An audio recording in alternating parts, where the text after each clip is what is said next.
Ballysillan boy, 43. I'm a dad, husband, son, brother, lots of different hats, youth worker, and yeah, been around the BlueHouses a wee while now as well, and back to celebrate some of the big birthdays. And Ballysillan, growing up, 80s, 90s, working class Protestant area. There was myself, my brother, 10 years older. Lots going on around North Belfast. Finding itself sitting somewhere between Laganeel, Ardoyne, the old park, Antrim Road. You have different little communities all in there. And yeah, my mum and dad done a really good job because I was kind of oblivious to lots of stuff that was going on. And yeah, sort of muddled my way through. It was just life for lots of people then. You didn't really know any different. I think thinking back on it now, you're like, that's what it was like. But it was just life. It's just what you did, just as you're growing up. And I liked it. I enjoyed Ballysillan, enjoyed the areas. Not fun and smooth, you know, you get into your wee scrapes here and there, but generally quite good. August 96, it's an event for me rather than like a process. It was a couple of hundred yards down the road from where we're filming here. Holy Trinity Church summer serve, and there was a team from Ballysillan in one of the local churches. I was hanging about with the mates, bumped into these people doing youth worky type stuff over the summer, and yeah, that was it. And didn't know the BlueHouses existed, didn't know what their work was, but a summer serve team was kind of introduced me to faith. Been around church, been around different things before, but actually last night of that, I kind of went home after meeting this group of people who had a community, had some sort of service, had crack, were really interested in just enjoying themselves, having fun, but seemed to have it together. And I knew that was something different, something unique. And yeah, I went home that night, August, 96, and became a Christian. And then that's when I got introduced to the work of the BlueHouses, because the BlueHouses isn't an event. It's not something that happens for 1 week in the summer. Yeah, that's when I get involved in what was going on, the sort of day by day, week by week work of the BlueHouses from there. What did it look like back then? Not black and white, obviously. No, maybe if you look back at the footage it might be, but it was smaller. The physical space was probably half, a third what it is now. It was a couple of houses just like stuck together nearly, and we had access to them. Central staircase, couple of rooms downstairs. It was dilapidated, like it wasn't dirty, it was just old, and it was where we hung out. And yeah, it's amazing. It was a house, and it kind of operated like a house as in family happened there, but the space was used very differently. Space was definitely at a premium. Stores were anything you could find to put stuff away. You were in close proximity to everybody that used the space, which is part of the joy it was as well, that you were in on top of each other. There was no exclusions, there was no, finding a space that was protected to be yours. It was kind of everybody had to share it. So it was smaller, more intimate, not as nice as what it is now, but it was fit for purpose then. Having a space like this was massive. It was really formative. Thinking back on some of the things before I came here, it was, what was it? And I think it was permission to be whoever you want to be. You didn't have to perform to be somebody else. You didn't have to try and fit in.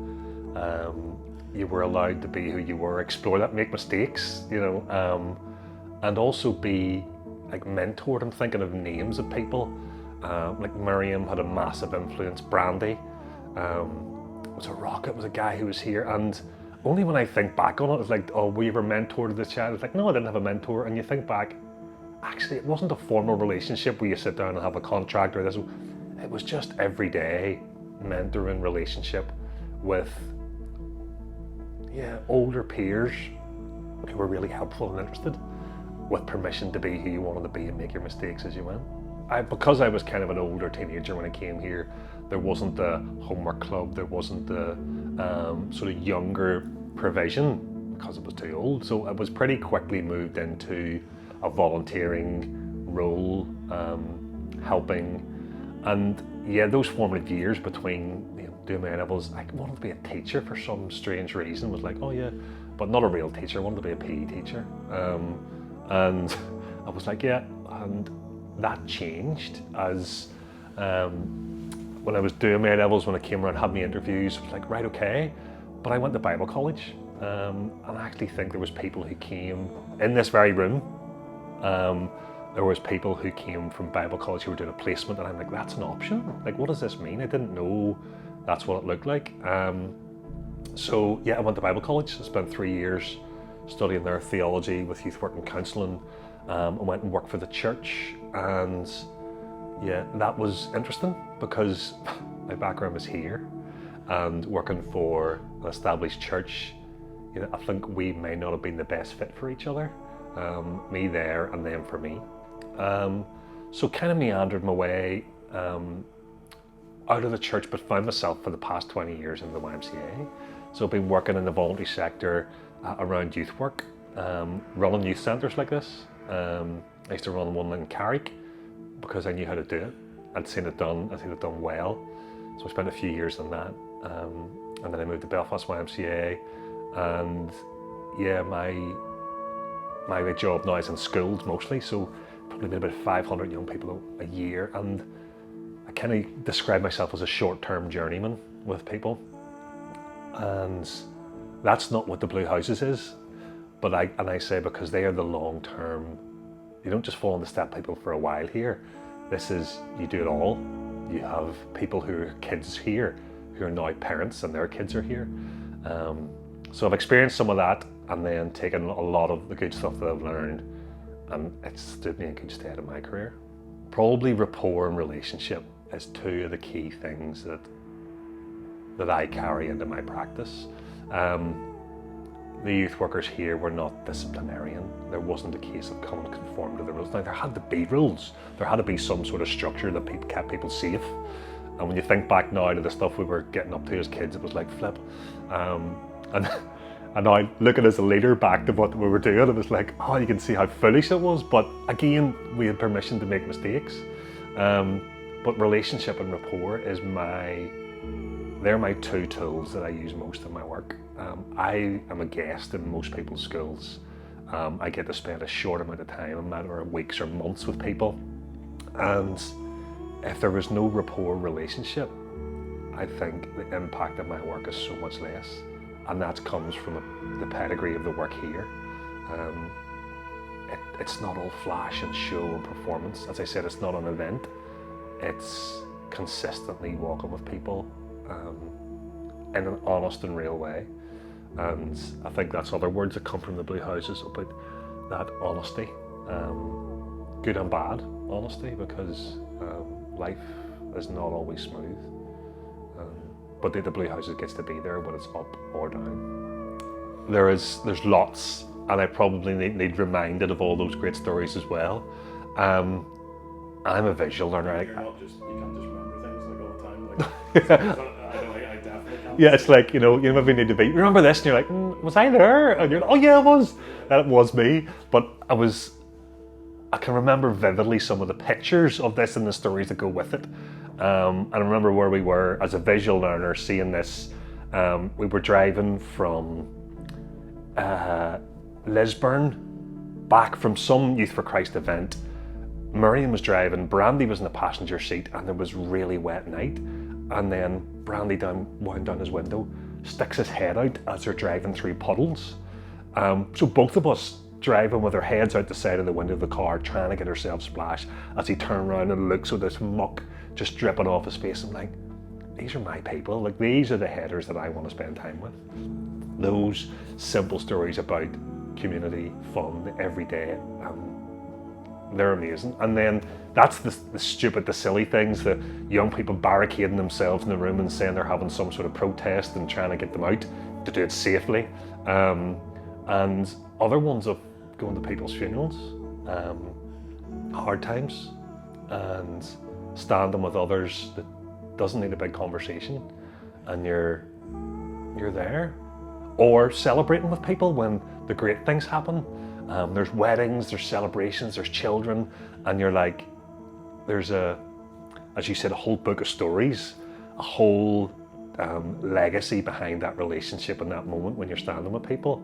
And that's powerful when you spend a long period of time with a relatively small group of people. Relationships are key, and all those stories are just little parts of the whole structure. And each people's stories could be different, but I think they're fond, and even the ones that are difficult are significant because of the people that were here when you're doing them. Community and safety and continuity were probably the words that came to mind when you think about the BlueHouses and the sort of longevity of it. The community, this is people being together, all different people being together, and that's a real strength. But the safety in that, as in that you can come here and find somewhere to be you, which was my experience.